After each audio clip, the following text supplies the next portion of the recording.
ಮನುಷ್ಯ ಈ ಭೂಮಿಗೆ ಬಂದ ಮೇಲೆ ಸತ್ಕಾರ್ಯವನ್ನು ದಾನ ಧರ್ಮವನ್ನು ಮಾಡಬೇಕು. ಅವೇ ಅವನ ಜೊತೆಯಲ್ಲಿ ಬರುವಂಥವು. ಹೆಂಡರು ಮಕ್ಕಳು ನಾವು ಗಳಿಸಿದ ಆಸ್ತಿ ಪಾಸ್ತಿ ಯಾವುದೂ ನಾವು ಕಾಲಾನಂತರ ಬರುವುದಿಲ್ಲ.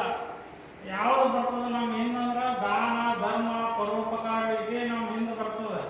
ಅದಕ್ಕೆ ಶರಣರು ತಾವು ಮಾಡಿದ ಕಾಯಕದಲ್ಲಿ ಅರ್ಧದಷ್ಟು ದಾನ ಧರ್ಮ ಪರೋಪಕಾರ ಮಾಡುವಂತಾಗ್ತಿದ್ರು ಕಲ್ಯಾಣದಲ್ಲಿ. ಹೀಗೆ ದಾನ ಧರ್ಮ ಮಾಡೋದರಿಂದ ಸತ್ಕಾರ್ಯ ಮಾಡೋದರಿಂದ ಆ ಕೈಲಾಸ ಭಿನ್ನಾಮಕ್ಕೂ ನಮ್ಮ ಮುಂದಿನ ಜನ್ಮಾಂತರದಲ್ಲಿ ನಾವು ಉತ್ತಮ ಜೀವಿಗಳಾಗಿ ಮತ್ತೆ ಹುಟ್ಟುವಂಥ ಒಂದು ಅಥವಾ ಮುಕ್ತಿ ಆಗುವಂಥ ಒಂದು ಶಕ್ತಿ ಬರ್ತದೆ. ಬಸವಣ್ಣವರು ಕೂಡ ಕಲ್ಯಾಣದಲ್ಲಿ ಯಾವ ರೀತಿಯಾಗಿ ಒಂದು ದಿನ ಬಸವಣ್ಣವರು ತಮ್ಮ ಅರಮನೆಯಲ್ಲಿ ರಾತ್ರಿ ಮಲಗಿದ್ದಾಗ ನೀಲಲೋಚನೆ ಜೊತೆಯಲ್ಲಿದ್ದಾಗ ಕಳ್ಳ ಬಂದು ಎಲ್ಲ ಮನೆಯಲ್ಲಿನ ಒಡವೆ ವಸ್ತ್ರಗಳನ್ನೆಲ್ಲ ತಗೋತಾನೆ. ತಗೊಂಡಾಗ ನೀಲಮ್ಮನವ್ರಿಗೆ ಎತ್ತರಾಗಿ ಕಳ್ಳ ಕಳ್ಳ ಕೂಗ್ತಾರೆ. ಬಸವಣ್ಣವ್ರು ಏನು ಹೇಳ್ತಾರ, ಕಳ್ಳನ ಮನೆಗೊಬ್ಬ ಬಲಗಳ್ಳ ಬಂದಡೆ ಸಂಗಮನಾಥನಲ್ಲದೆ ಮತ್ತಾರು ಇಲ್ಲ ತೆಗೆದುಕೊಡುವೆ ಚಾಂಡಾಲಗಿತ್ತಿ ಅಂತೇಳಿ ಹೇಳುವಂಥವ್ರ ಅಂಥ ಭಾವ ಅವರಲ್ಲಿತ್ತು. ಯಾಕಂದ್ರೆ ಅವರು ಕೇವಲ ನಿಮಿತ್ತಕ್ಕಾಗಿ ಒಂದು ಸಂಸಾರವನ್ನು ಮಾಡ್ತಿದ್ರು.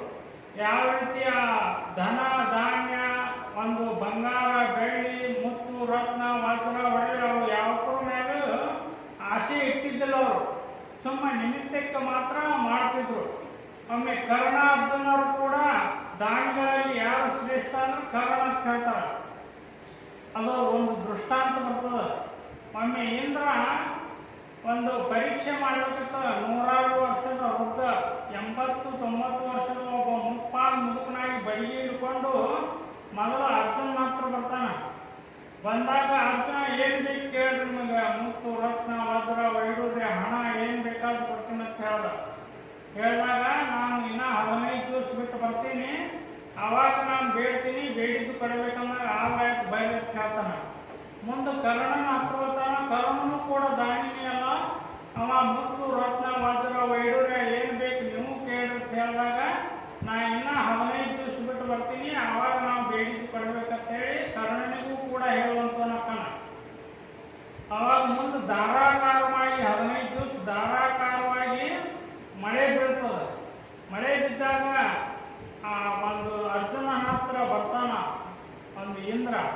ಅರ್ಜುನ ಹತ್ತು ಬಂದು ಮುಪ್ಪಾನ್ ಮುದುಕನಾಗಿ ಬಂದು ನಿಂತಾಗ ಅರ್ಜುನ ಕೇಳ್ತಾನೆ, ಏನು ಬೇಕು ನಿಮ್ಗೆ ವಜ್ರ ವೈಡೂರ್ಯ ಮುತ್ತು ರತ್ನ ನಿಮ್ಗೆ ಯಜ್ಞ ಯಾವಾಗಲಿ ಏನು ಬೇಕು ಕೇಳಿ ಅಂತ ಹೇಳಿದಾಗ ನಮ್ಗೆ ಯಜ್ಞಕ್ಕೆ ಒಣಗಿದ ಕಟ್ಟಿಗೆ ಬೇಕು, ಆ ಕಟ್ಟಿಗೆಯನ್ನು ಕೊಡೋದು ಹೇಳ್ತಾನೆ.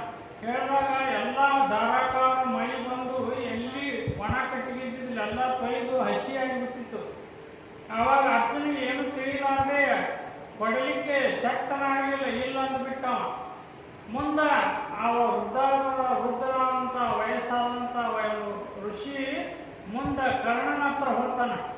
ಕರ್ಣನಲ್ಲಿ ಹೋಗಿ ಆ ಒಂದು ದಾನವನ್ನು ಕೇಳ್ತಾನೆ, ನನಗೆ ಯಜ್ಞಕ್ಕಾಗಿ ಒಣ ಕಟ್ಟಿಗೆ ಬೇಕು, ಅದನ್ನು ಕೊಡೋದು ಹೇಳಿದಾಗ ಅವನು ಕೂಡ ಎಲ್ಲ ನೋಡ್ತಾನೆ. ಎಲ್ಲ ತೊಯ್ದು ಬಿಟ್ಟಿರ್ತಾವ, ಮಳೆ ಬಂದು ಎಲ್ಲ ಹಸಿಯಾಗಿ ಬಿಟ್ಟಿರ್ತಾವು.